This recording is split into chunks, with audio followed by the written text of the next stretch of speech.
Hey there, Solar Warriors. I'm Nico Johnson, and this is Suncast.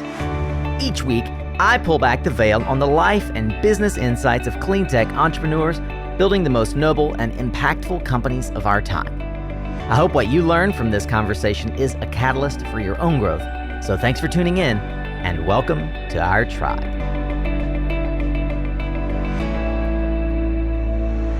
Hey, welcome to a new week, Solar Warrior. Here we go. This is 2 for Tuesday. Whether that's a tactical Tuesday or just content from one of our many live events like SPI Podcast Lounge, this is going to be a short form conversation, typically with subject matter experts designed to give you the practical tools, tips, and advice for building your solar business or career. And grow with us here on Suncast, as I know you will. I'm so glad that you've decided to join us again and level up your game. In this particular case, what you are about to hear is content from our Career Summit. Our Career Summit was a fantastic series of conversations all about not only how to find your dream job, the perfect opportunity to transition into clean energy as a career, but also how as an industry we can improve the concepts of hiring with justice, equity, diversity, and inclusion. We had some amazing conversations around that, and you're about to hear one of those right now. You can always find all of the resources and learn more about this episode over on the blog at mysuncast.com. For now, get ready to tune up your skills, Solar Warrior, as we tune in to another powerful conversation here on Suncast. This session is called Challenging the Status Quo, C-Suite Examples of D&I Leadership.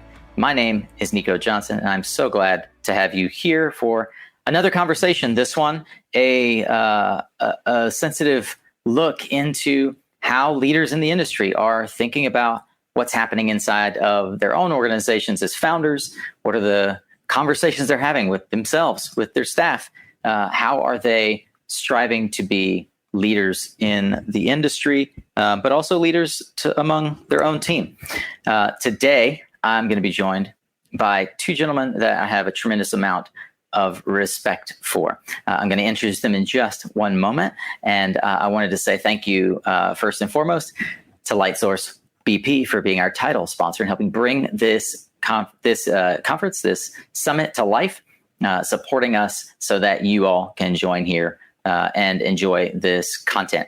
Also, thanks to Solaris Global as our networking sponsor, Sol Systems, and many other companies who have come along as industry partners, media partners, and generally supporters, helping us bring this to life.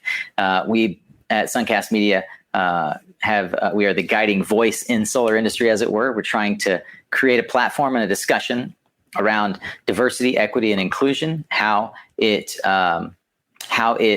relates to your hiring process, how it relates to your own personal career growth. And we are thankful that you have jumped in to join us in this discussion. Today, day one, we're talking about why D&I matters, and more than ever before. Tomorrow, we'll be focused on how, if you're looking at a career transition, you can start and come along through the journey to enjoy a career as Matt and Mike and myself and Glenda and our team have done for the last decade plus. If you are watching on LinkedIn or Twitter, I would encourage you to go over to suncastcareersummit.com and register. There you can get access to our private community. You can save all of these sessions to your calendar. We've got a free access, which is interviews only. We've got all access, which is interviews, networking sessions, and workshops. And then we've got our Evergreen Pass, which gives you all of that, plus access to the replays into perpetuity, as well as our community of industry insiders and inner circle of folks that will help you along your career journey or help you address questions with regard to hiring and incorporating things like equity, inclusion, and diversity into your business as a whole. That community is free to join as a registrant to the Suncast Career Summit. So I would encourage you to go check that out. Today's guests for this session, Matt and Mike, are two well-respected founders and CEOs. Matt Hankey is the president and CEO of New Energy Equity. Under his leadership, New Energy Equity has installed more than 250 megawatts of renewables in 11 different states, totaling over 500,000 in total transactions. And they've been ranked by Solar Power World and Inc. magazine as top rated and fastest growing companies in our field. Mike Healy, CEO of New Columbia Solar, also in the Washington, D.C. area, has been a fervent leader and developer of solar policy throughout the Mid-Atlantic region, having been influential in the development, design, and advocacy of the D.C. and Maryland RPS programs. Prior to New Columbia, he was the founder and partner of Nextility. Those of you who've been around for a while might recognize Nextility and Connect DER. He has a proven track record of developing strategy, tactics, and executing on the business of driving renewables into reality for more than a decade now. He's also served as treasurer for SEIA, our nationwide trade association, and has been instrumental in the Maryland, Virginia MDV SEIA as well. So I want to welcome Matt and Mike to the stage. Gentlemen, so great to have you today. Nico, thanks for having us. Hey, Nico. Hey, good to see you again. And I'm really encouraged by what I'm going to call the courage for you guys to stand on stage on a day where you are sharing the stage with, you and I. We're the three lone men sharing the stage with diverse women of many backgrounds about a topic that, as the majority, we are white men in our industry, we have become more and more aware of the need to address, not only within our own culture, but broadly within our industry. How are we approaching hiring? How are we approaching building our business and the access to the opportunity that we can afford ourselves, our neighbors, to join the fastest growing job creation vehicle in the United States for the last 5 years? Matt, you and I were talking a bit about the generally the statistics. I know that SEIA has spent a lot of time looking into the statistics around diversity and equity in our industry. Could you start by giving us a little bit of insight into what, as you've stepped into this journey with New Energy Equity as the CEO, what have you learned that sort of opened your eyes to the need for change within our industry? Yeah, you bet. So, one of the big red flags for me personally in looking at this topic was I took a look at the Solar Foundation released what's called the Solar Census, and give you a couple stats from there. So first of all, the solar workforce is 73% white. Executive suite in solar is 88% white. And beyond that, it's 80% male, 20% female. In the solar industry, they estimate that a woman earns 74 cents for every dollar that a man does, and that's likely the same for the minority population, despite the fact that it wasn't released. These stats, while candidly frustrating and unacceptable, they do have a silver lining, at least in my mind. Number one, they were released, and we're talking about them. And right. Thanks, Nico, for providing your platform that you've worked so hard to set up to have that conversation, because that's where it starts. And then the second piece is, solar jobs, as you mentioned, have increased by 167% over the last decade. 250,000 jobs. COVID certainly had some impact on that, I'm sure. But 5,600 jobs were added between 2018 and 2019. So while companies have struggled, there's tremendous opportunity in this industry to be able to continue to grow the base and continue to try and do things that can help solve these issues. So that was, reading these stats, seeing these things was certainly an eye opener for me. In addition to many other things over the last couple months and since we founded the company 7 years ago. But these stats are in line with what I expected, unfortunately, and in line with what I think and New Energy Equity think needs to change. Yeah, thanks for sharing that, Matt. Mike, you've been involved in the energy business for a lot longer than the solar business and are no stranger to an industry that by and large favors male predominance, not only at leadership, but at a tradesman level. You got your start in the coal industry. What brought you into the world of entrepreneurship and starting New Columbia Solar, having had a long established history in energy as a traditional energy company? Yeah, thanks, Nico. And as Matt said, thanks for hosting this particular topic and this forum. This has been incredibly useful, not just this forum, but many other forums that have been going on as of late and previously on this particular topic. It's how I've learned a tremendous amount is forums like this. So thank you for that. I think you're referencing my, I started out working for Senator Rockefeller in West Virginia, and most of my interaction at that point in time was with the coal industry. And that was absolutely a male, white dominated industry. And I was lucky enough to get involved with wind developers that became interested in West Virginia. And I was kind of, young and hungry and wanted to get things done. And really was energetic to get involved in this wind thing. And, it wasn't really a West Virginia thing at that point in time. So I was given the opportunity by the senator's office to pursue that. And that was my foray into renewables. And after a little bit of time kind of doing that, I wanted to get my hands dirty, get out of government. And I ran into Alison Archambault, who's doing a lot of great work in Haiti right now, and Tony Clifford, formerly the CEO over at Standard Solar, and through those relationships, got involved in solar energy back in 2007, I guess, and have been involved ever since. And after a little while of learning the game and spending some time with with industry experts at such an early stage, I always credit, I always felt like I was at the right place at the right time, which I think so much of this conversation, frankly, is. Mm-hmm.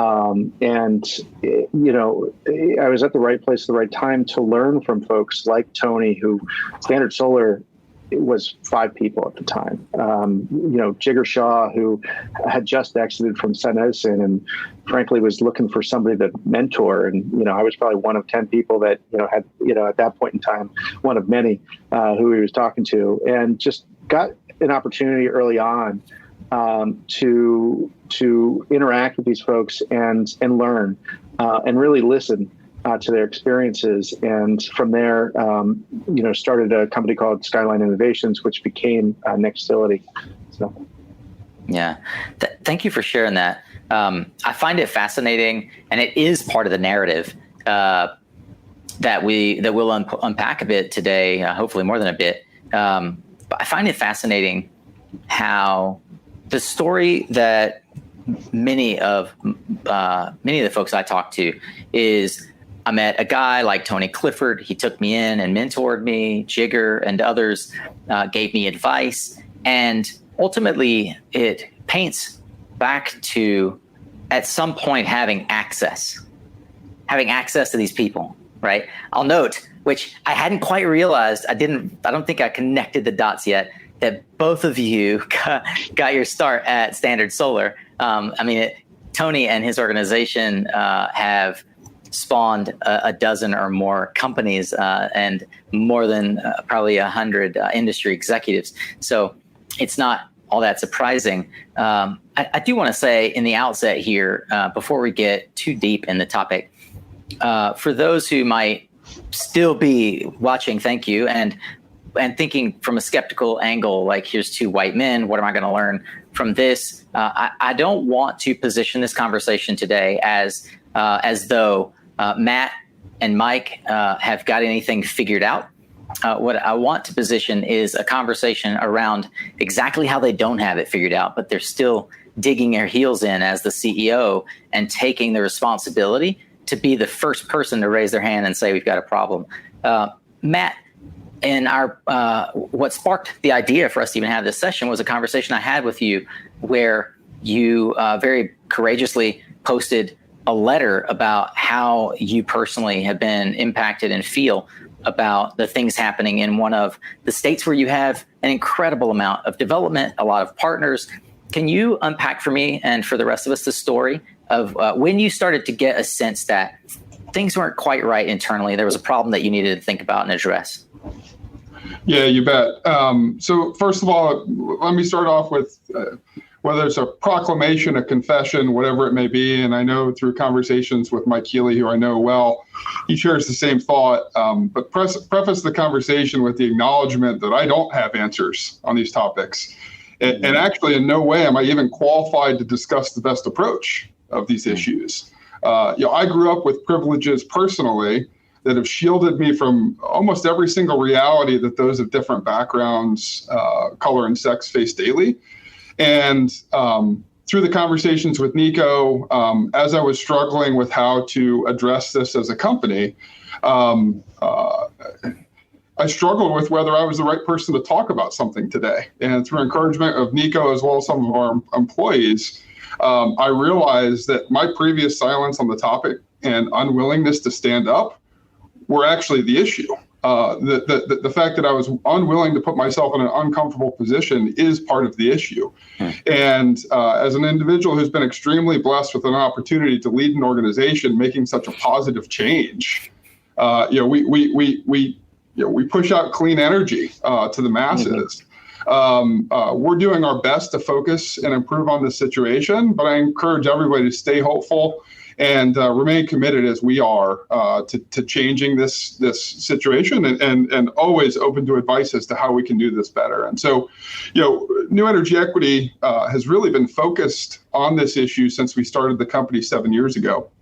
I just am a firm believer in the fact that different perspectives coming from different backgrounds is the way that you can most successfully make every decision that you go through as a company. And so we've been really focused on this since day one, but I'd also be lying if I said that the events in late May in one of our home markets of Minnesota wasn't shaking us to the core and highlighting the fact that the industry is not doing enough. New Energy Equity wasn't doing enough. And beyond that, I personally wasn't doing enough in order to help solve the situation. So really the moment for me, I was actually on the phone with one of our very good partners, Jamie Burrell from IPS Development in Minneapolis. And Jamie had to abruptly get off the phone because he was installing a project for Target at the time. And there was a mass of protesters that were outside of that location. And he had to evacuate staff from the roof, pull down scaffolding. And make sure that those lives were safe. And so, what that really, pushed in me was the goal to address this with the company and make sure that we created a situation internally at our company, which is what we could control at that moment, not focused on externally yet, but internally for a few days, and make sure that all of our employees, partners, and customers felt safe. That was the biggest piece for us. Make our stance on these issues clear, and rededicate our efforts towards pushing along positive change. And so that's what we posted the letter on the website. It's a very small thing that doesn't actually mean anything unless we do anything. And so now we're focused, 4 months later, on making sure that we continue the conversation, continue to have the uncomfortable conversation, and continue to push along that change that we're looking for. Yeah. I think Matt just hit the nail on the head a little bit with, uncomfortable conversation. It's a conversation that I have to say, a year ago, I don't know that I would have joined this, this conversation right now, because it does make people uncomfortable. But especially in light of the events of late, it has become more important than ever, I think, for white people as well as Black and brown. To speak out and to engage in this conversation.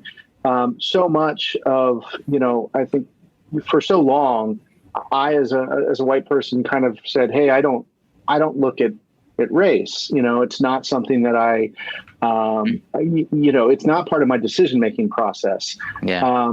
But that in itself isn't the answer either. And that's what I've come to learn. And I've learned so much so fast. But I actually,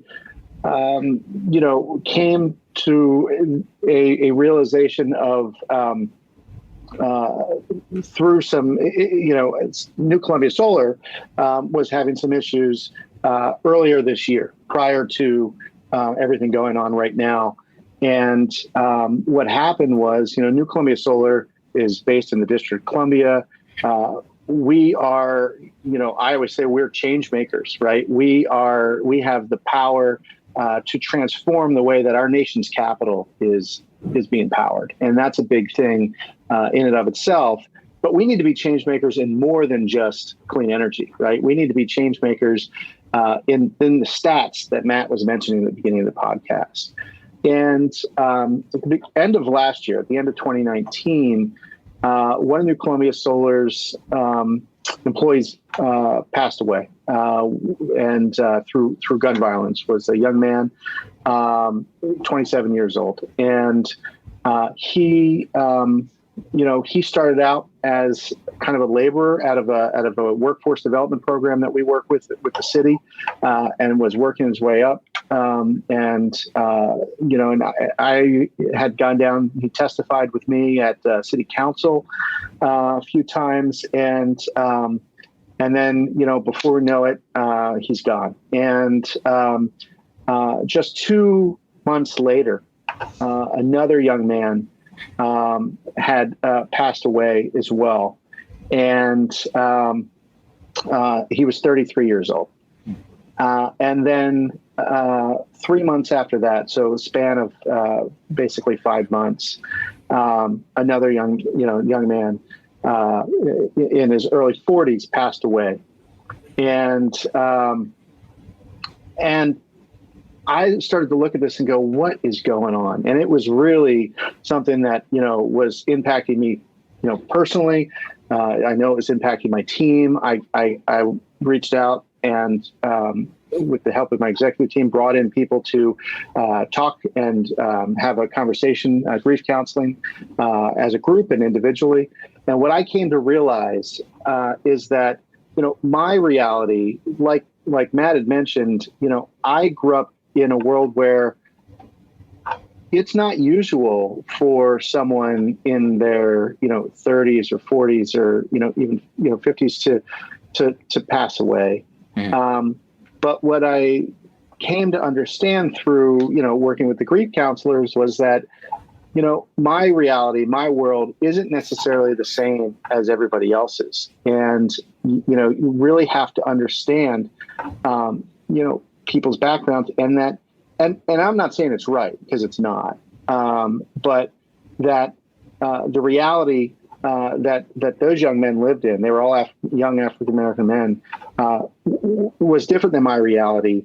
And now my intention is to, through New Columbia, is to be a change agent and try our best to provide resources, career opportunities, and an ability to, in some cases they were living in dangerous neighborhoods, and an ability to, maybe move away from dangerous neighborhoods if they'd like. So it's something that was a real wake-up call to me, that my reality is not everybody's reality. And right after this whole incident occurred is, when we started to see the protests in D.C. and in Minnesota, and the activity that we've seen of late.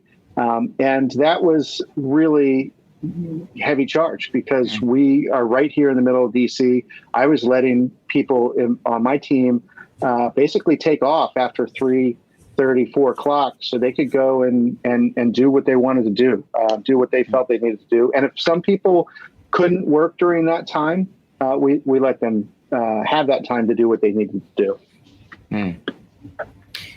Yeah, as I mentioned, and you guys have courageously shared. There's a lot of unknown. A lot of that unknown starts internally. And Mike, I'm really, I'm encouraged by your willingness to share how you came to that realization that you didn't acknowledge the privilege that you lived in. And it was mostly because you hadn't really been confronted with it. To say, I didn't realize there were folks that don't believe they're going to make it to 40 or 50 years old, and they work on your team. I think that's a reality for, you're not alone there. It's a reality for many folks who've grown up in or who've been given a chance to be in safe environments, as Matt pointed out. With that backdrop, how have you guys, and I have to imagine, because I know that offline as well, you guys in real life are friends and colleagues and have shared experiences.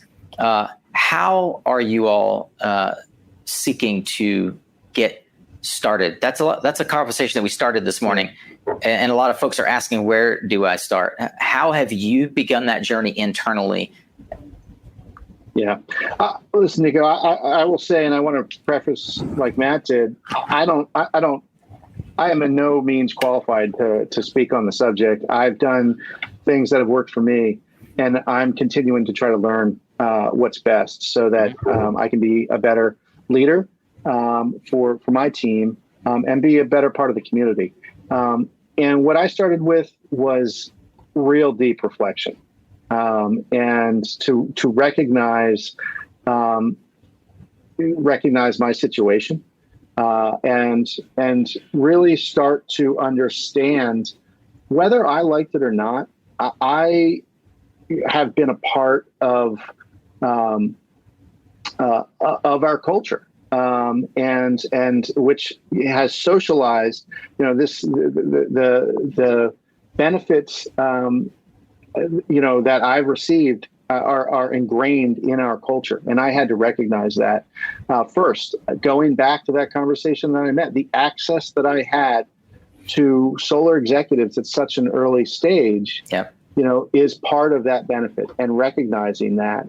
And again, I really had to look at myself and say, okay, I need to now, it's not if I'm part of this process, am I in part of this, racial inequity divide? Most people want to say no. And that's what I would have said, earlier. I said, I'm not part of this. I don't define things through race. But now I've accepted that I am part of society. And therefore, what I need to do is not understand if, but move to how. How have I been benefited? And what can I do because of that to give back or bridge the gap so that other people can get some of those benefits, other people can get some of that access? And what is it that I can do based off of the reflection that I've had? Yeah. And similar to Mike, so my background is I consider myself a doer. So I relatively quickly moved from reflection into, what is the solution? What can we do? And I realized that I was, probably falling flat personally in terms of what I can do in order to shape that and form it. And so, the company as a mission statement, came up with this as a group, which is our mission statement is to drive the evolution of clean energy through every project we touch, leaving behind a better world. And so that just gives you a perspective of the kind of people who are at this company who you want involved in that conversation. And so we, in May formed two groups, because once again, I'm a doer. I'm the guy that'll put my shoulder through a brick wall if I need to. And we formed two groups, an internal and an external group that was focused on internal hiring practices and external industry factors. And we had 12 members of the team. Our team at New Energy Equity is only 32 people. And so over a third of the team wanted to participate in these initiatives.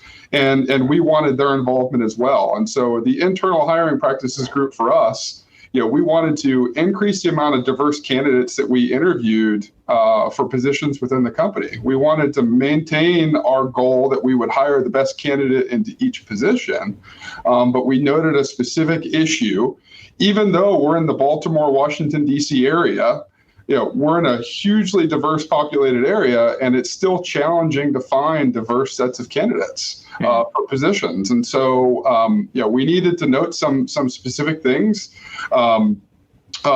specifically around potential unconscious bias as it comes to interviewing candidates. And we're instituting some things like blind resume screening, participation from some of these internal hiring practices, individuals in candidacy for the company, and then also institute some training internally to make sure that we're providing, once again, a safe environment for both interviewers and, most importantly, employees. And then on the external side, it was really important for us. The ways we could think of that were most impactful is time and funding. And so we're currently going through. We're extremely lucky to be in an industry. We have a fantastic team that moves mountains on a daily basis and does very well. And so we're currently compiling a list of organizations that we can provide our time and funding to. That we hope to release that plan this month, so we can actually put our money where our mouth is, put our time where our mouth is, to try and make that industry change as well. Hey, friend, thank you so much for tuning in to Suncast today. Just a couple of quick announcements. We'll be right back to the episode. First up is Mission Minded. If you have been listening, then surely you know that we have just recently launched a program I'm super proud of called Mission Minded. If you know someone who's been struggling to find that perfect fit in the clean energy industry, perhaps he or she has been a casualty of the massive downsizing in oil and gas recently, or perhaps just looking to level up in the industry where they've already found a home. I'd love it if you'd recommend them to us for our Mission Minded program. It's 12 weeks to the clean energy career you deserve. And if you do, there's a special gift that I have in store for you. That's right, we offer a 10% referral fee for every person who gets referred to our program. So if you know someone that might be a good fit, or maybe it's you, please do us a favor, send an email to nico@mysuncast.com, or you can just direct them to events.mysuncast.com/dreamjob. That's all in the show notes for this episode, so you can go check it out there as well at mysuncast.com. Here's thing 2.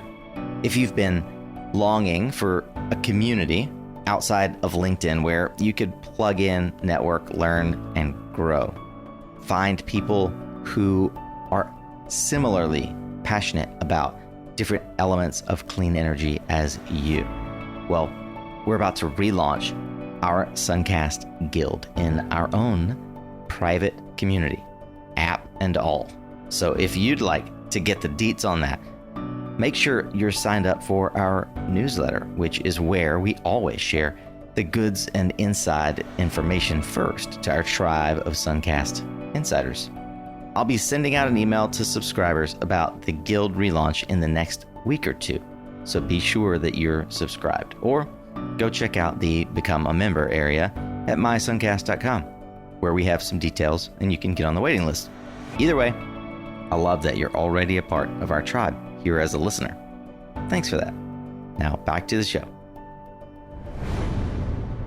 You'd said to me in a previous conversation, and I like the way that you positioned it, Matt. You said the best perspective is a diverse perspective.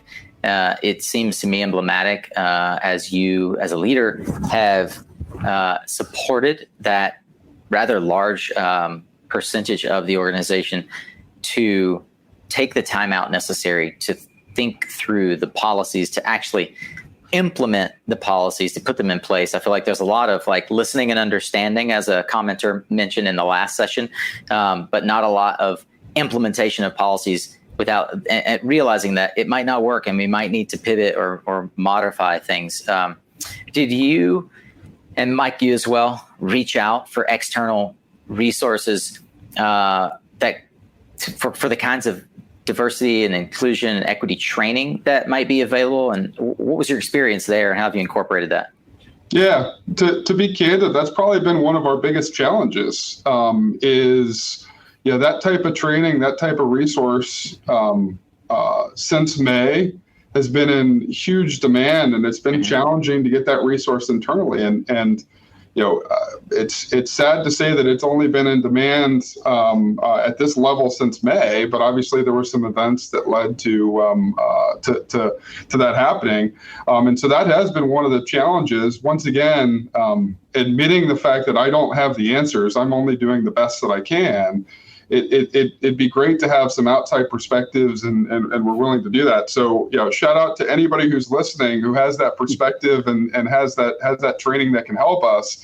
We're actively looking and interviewing folks, but it's just super challenging to get a hold of people in order to help out on that front and further our internal goals. I think there's a ton of organizations we're looking at that can further the external goals, but the internal goals, we need some folks with experience to help us point out what's wrong and help us form our plans as to how we're going to solve them. Once again, knowing that we don't have the best ideas, we're just doing the best we can.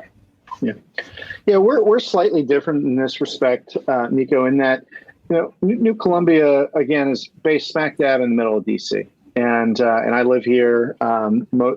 Pretty much all my employees live here, and so from the get-go of our company, we always had the goal and the drive to make sure that our company looked like the community that we serve. So we've always been a diverse company from day one, something that I've been really proud of. But what I've learned is that that's not really good enough, right? And that's what I've come to learn throughout this year. Frankly, is last year I would have said, "Hey, we're doing all these things. We've always been diverse," and now what I'm kind of coming back to is, you got to go a little bit beyond that, and I'm not trying to say that everything. There's things that Matt's talking about that I'm jotting down, saying, "Hey, I got to do this too." But there's we've absolutely needed to create a safe space in our company. We've needed to recognize that our leadership team is white, and that's a conversation that we've needed to have. I'm proud to say that our statistics as an organization are higher than the statistics, almost twice as high as the statistics that Matt read at the beginning of the session. But you have to recognize that, and in order to get better, I absolutely needed to reach out to people that were outside of the organization, outside of solar, frankly, and through a mentor of mine, was able to get in touch with somebody who does do this diversity and equity training, and help start conversations with companies, and some large companies as well as small, and have really benefited from that, and has gotten some tools, and really started to turn this from kind of a framework into almost more of a process to say, this is how we're going to processize this, right? This is how we're going to, turn our company into something that is not only inclusive, is not only trying to, look like our community, but is trying to move give our employees equal opportunity to benefit themselves, recognizing again that some have had advantages that others have not. And so, one of the biggest things that we have looked at is this concept of career pathing, where we have gone to, we started to look around the room and realize that, no surprise, our frankly, our white and, Ivy School educated folks, we're reaching out to mentors, and we're working with senior level people in the company to understand how to get from one step to those conversations were already happening, and it's probably implicit in them, as frankly it's been implicit to me. I did not even realize that that's something that people don't really do, right? And that's a blind spot that I've had my career, and because I've always done it, it's been part of my career growth. But to recognize that that's not something that people are know about, let alone comfortable with, is something that, we wanted to change and something that we've been working to change.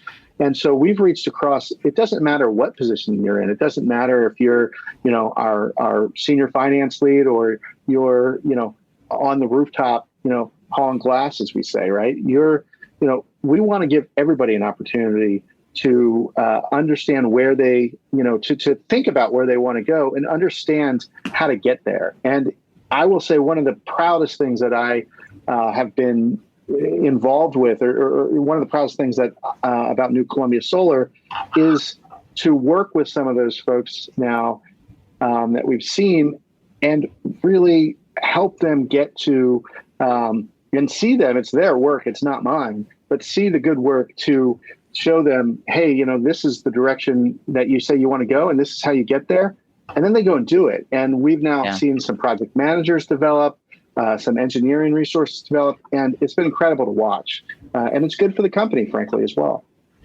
Yeah, and Mike, we saw some similar things within our organization. And really what we tried to do in the last 2 years is provide educational support across the gamut for everybody, and then almost uncomfortably push that career furthering and that educational support through conversations with their managers, and allowing their managers to be judged on how many people take advantage of that, and pushing them into positions where they can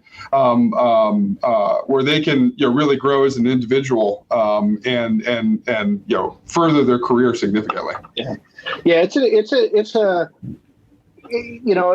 an interesting balance between pushing and then also safe space, right? And this is a balance that we've struggled with as well, Matt, is like, we want to push as much of this onto people as possible. And in some instances, career is a great example. We've done that as well. And not just with career pathing, but on education and training, things along those lines across the team. But then also we've created a safe space, and I know you mentioned this as well, where basically resources on our drive where people can go to, they can educate themselves, they can put information that they find interesting onto the drive. But we're not forcing people to go and participate in that. It's really if they want to educate themselves, and if they feel like it's something that's right for them. So it's a balance between, from my perspective, it's really a balance between wanting to push things, but also at the same time making people feel safe and comfortable with what they're comfortable with. Yep.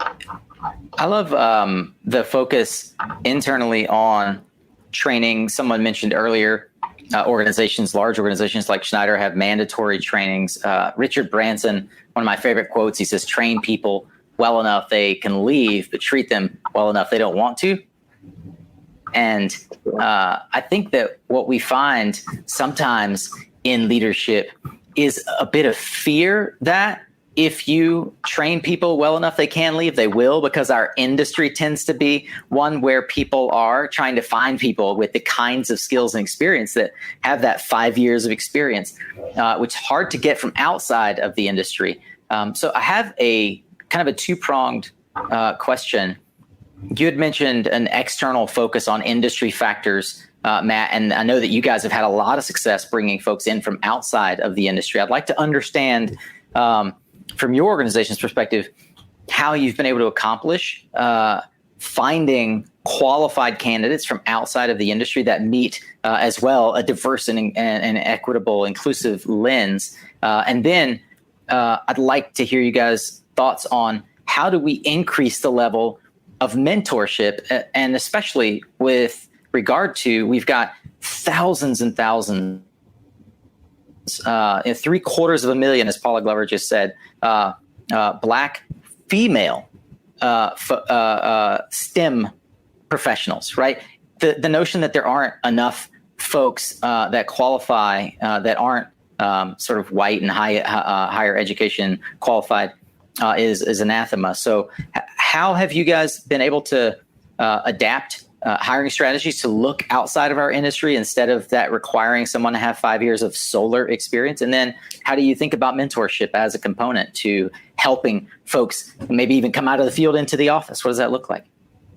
Yeah. So, I mean, from our perspective, really, since we started the company, we've been focused on getting the right folks in the right seats in order to drive company growth. And one of the ways that we've been successful in doing that is looking outside of the solar industry. So, part of the stats that I mentioned earlier, the industry does have a concern and a problem that needs to be solved, right? And so you can't do that within the solar industry. You have to look externally from the solar industry as well. And you have to have, the insight and the thought process to think about it within the solar industry.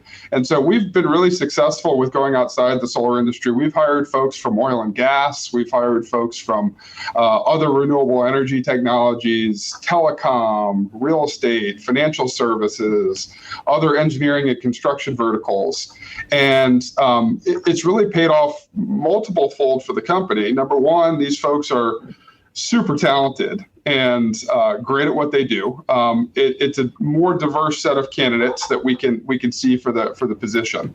And on top of that, they are many times very cost effective as well, because the solar industry, when you look at supply and demand of employment, the minute you put 5 years of solar experience or 10 years of solar experience on a requirement, it's immediately going to constrain the number of folks that you can talk to, and likely make that position more expensive to fill for you as well. So, going to those other industries, at least for new energy equities, provide better perspectives, different perspectives. The solar industry, I think, has made leaps and bounds over the 11 years since I've been in it in terms of how we do things. However, there's other perspectives, which is what we're talking about here today, that are extremely helpful in driving future growth for the industry as a whole. Yeah, Nico, I can say that, to speak to, your question about, people leaving and training and things along those lines. I got to look at that Branson quote, because that's kind of right up my alley. I once had somebody tell me that, the folks that leave, that go to start their own companies, and create a company that is similar in culture and really in culture to your own is basically the greatest form of flattery. And so, it's not something that I really dwell on, and I don't think that any leader really can. Matt and I probably both know who the people in our companies are that may go off and start their own company one day, and so But the point is to get everybody as effective as possible, and really, that quote by Branson is almost a self-fulfilling prophecy, right? Because if people are learning and engaged and they're really growing within the organization, they're not going to leave, because that's what people, really want, right? People want to continue to push themselves, and they want to continue to learn, and they want to continue to expand. And that's what I want to do, right? And that's what I think probably every leader really wants to do, is to be able to provide their people with an opportunity to continue to grow and expand, and become better at what they do, and learn new things and get good at those things as well. And so if you can do that, I think retention is going to be great, and people are going to be learning a ton at the same time. And that's what, we're trying to do at New Columbia Solar. Yeah, I appreciate the insight as well on career pathing. It wasn't a term that I was familiar with, but it makes a lot of sense to me that there are folks who don't have that mentorship early in life, and so they strive to get a role. They get that role. It provides a modicum of financial security, but they don't have other influences that would guide them along a career path. I'm encouraged to hear that you guys are mapping out internally within your organizations career paths that folks can aspire to, that they can track to, and I presume that you guys are providing the kinds of resources that allow them to set out a plan. Is that a part of the management process now that is getting baked in? Is this you sit down with each individual, no matter where they are in the organization, and help them come up with a career plan? Absolutely. I mean, that's what we've done. And I do encourage people to do that, because the people, again, a lot of people that I would have thought, maybe doing this. And then I realized that there's a lot of people that weren't doing this. We're not doing that. We're not, they knew where they wanted to go. A lot of people, know where they want to, what they're aspiring for. Right. But they don't necessarily know that it's okay to sit down and talk with somebody about that. Right. That it's okay, maybe in the company to talk about that, because I think a lot of people view that as, oh, well, will this person think that I'm trying to get their job or something like that? Mm-hmm. And I wanted to put a stop to that, right away. And there's one person that comes to mind on my team, who's on our construction team. And this person wanted to move into a project management position. And, she knew where she wanted to go, but she didn't know to have the conversation to understand how to get there. And so she was so frustrated on our crew because, she wasn't getting to where she wanted to be. But then, she sat down and I sat down with her, and Nicole Marandino, our COO, sat down with her and really said, okay, this is where you want to go. Okay, this is what needs to happen. This is how we're going to work to get there. And I think it's a great transparent thing for everybody. We feel more comfortable about it because we understand, where they're trying to get to. And also, your employees feel more comfortable about it because your employees feel like, okay, now I have a pathway, and I'm not just showing up to a job every day. I'm showing up to get, from here to here to there. And that's, again, they're continuing to grow and benefit themselves. Yeah. I feel like there is an element, and this happens at all levels in organization, of feeling like there is an upward mobility, and then maybe the corporate fear that if they strive for upward mobility, then they're going to naturally move out of the organization. And it's encouraging to see that you all are thinking about how do we grow as an organization such that there is enough room for multiple project managers, not how do we limit these folks and because we've only got room for one project manager. I wanted to mention a quick resource that became it was shared with me by the folks from Oregon SIA, and I think that maybe I don't know, maybe others in the audience would know this, but it's a resource that SIA has been incorporating into the training with the regional groups. But it's an organization called CEO Action. Have you guys heard of CEO Action? Mm-hmm. Yeah. So I'll throw a banner up real quick here. They're billed as the largest CEO-driven business commitment to advance diversity and inclusion, CEOaction.com. So I know for sure Matt's going to take a note. I love that. So I know for sure that this organization has helped numerous companies, like Blue Planet is one. Chris Johnson was telling me that this is an organization that helped them really structure their thinking. I wanted to share this resource because I feel like if 50% of our panel doesn't know about this resource, like this is what we want to be able to give to you guys and girls, to everyone in our organization or in our industry who's trying to think through this. My hope is that someone will actually share this video with their C-suite executives and say, this is inspiring. How can we do this at our organization? I would love to see that level of encouraging inspiration in the industry. And that's one of the reasons why I wanted to have you guys on. I feel like we still have some limitations in place. I don't know what they are. So I would pose to you, what limitations still exist for you guys, and what do next steps look like, not just for your company, but for our industry? Well, Nico, I want to say that, this is all a learning process, right? Mm-hmm. And, the best thing that I've been able to do is really get out and talk to people. And really get out and talk to people, beyond my safe space, right? And more importantly than talking, it's really listening, right? And understanding, people's backgrounds that are different than my own. And through these conversations, I've been able to find a lot of resources. Lately, I was talking to somebody at CLI, the Clean Energy Leaders Institute, yesterday. And there's a group called Empowering Diversity in Clean Tech.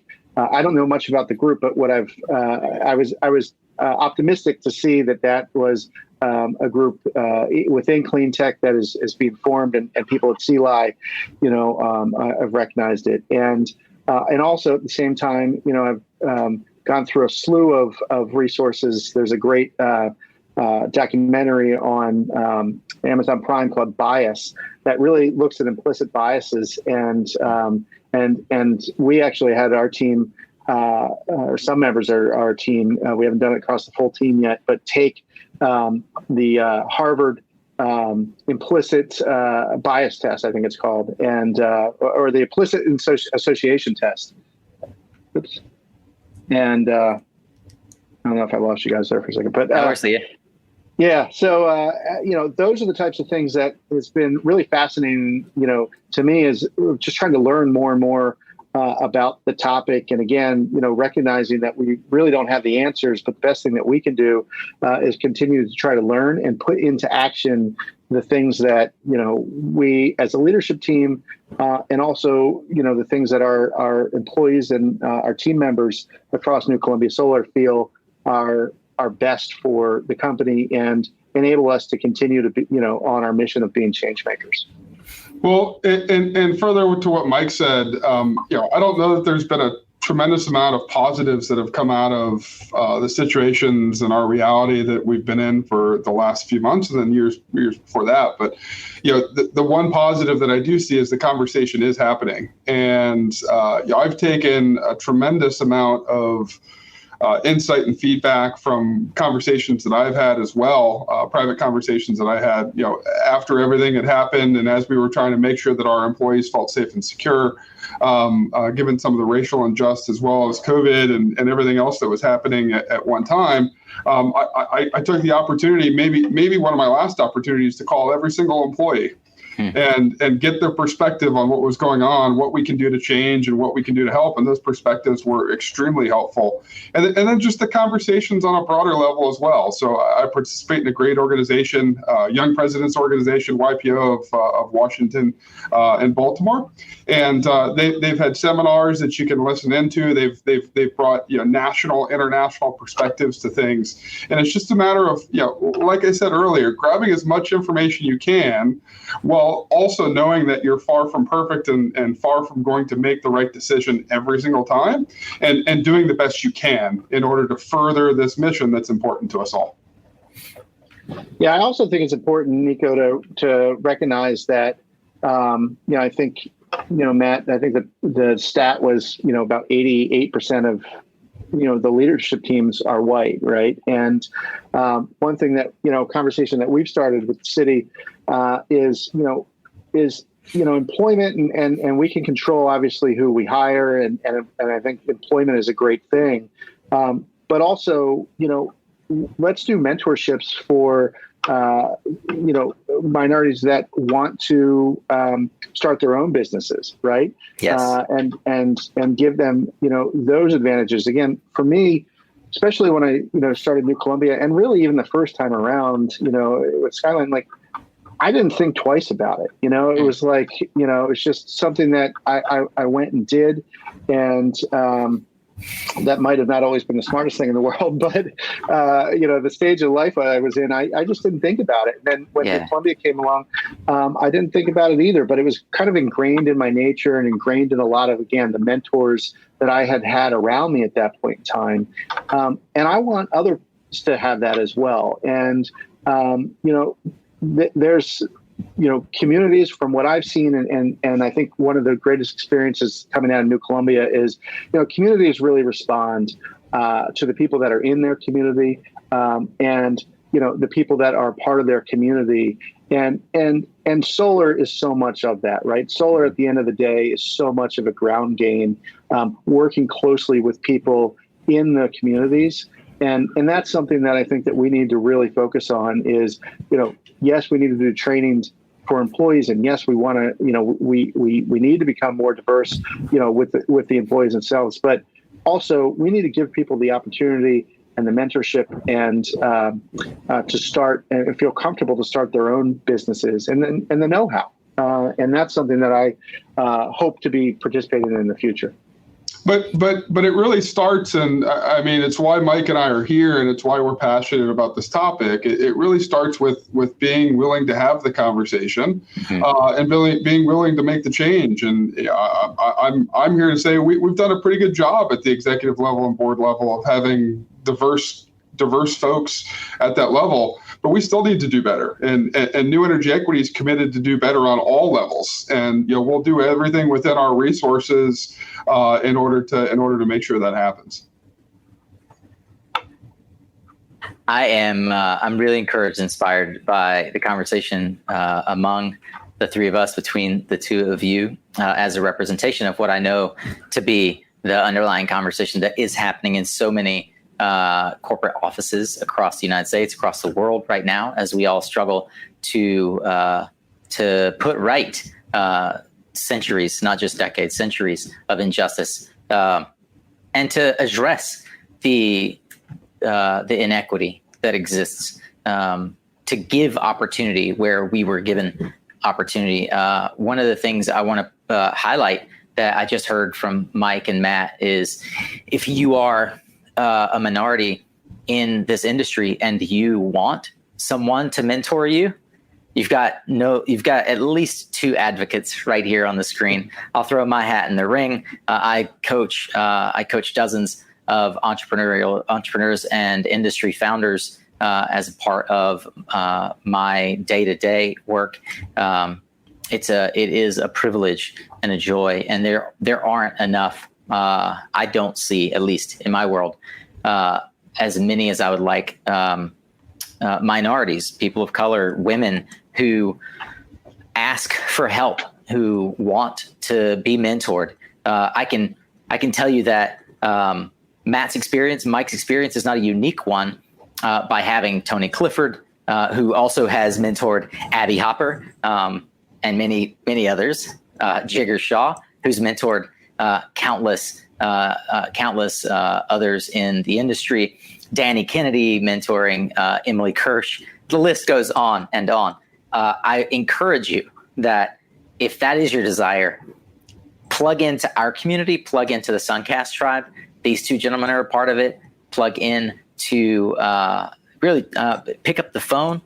If you really want this influence in your life, and you put yourself out there, I know these two men, and they will answer the phone and they will help you. So with that, I just wanted to say thank you to both of you for the courage and the intention by showing up here today. And thanks for showing up for your staff and for your team, and setting an example. Perhaps it's not, we're certainly not at the end of any of this road, and it's not perhaps a perfect example, but I'm encouraged by it, and I'm humbled and grateful for the two of you. And I hope that it serves as leadership and guidance for someone else who's watching this and has been asking themselves the same questions that are going on inside of your head. We've gotten this message out into the world. Well, we got a long road to go, Nico, but I want to thank you for hosting this. This is an important conversation to have, and really all the participants that you have involved in this conversation over the next couple of days. Yeah, me too, Nico. Thanks for using the platform to push out this message. And, listen, stay hopeful. We got a lot to stay hopeful about, have that uncomfortable conversation. And as you said, I speak myself, and I'm sure for Mike as well, I'm open to have that conversation. Would love the opportunity to help further somebody's career and provide them those resources that I was allotted along the way. So absolutely. The last thing I'll just say is it's usually only uncomfortable once, and then after that, it becomes very comfortable. All right, that's a wrap on today's conversation, Solar Warriors. But I do hope that you'll check out the other 2 for Tuesday episodes and let me know what you think of these shorter format discussions. You want more like this? You can find more than 200 episodes, resources, highlights from the discussions, along with social media links to each guest episode, book recommendations, and so much more over on the blog at mysuncast.com. And that's also where you'll find other ways to engage with the Suncast tribe, like subscribing to our weekly emails, or even joining the exclusive inner circle we affectionately refer to as the Guild. If you're on Spotify or iTunes, I so appreciate your rating and review so that others can also find Suncast more easily. A special thank you to our sponsors who help make this podcast possible. You can learn more about them at mysuncast.com/sponsor. Follow the links there for any offers we've discussed here today. Remember, you are what you listen to. Thanks again for showing up, Solar Warrior. It's half the battle.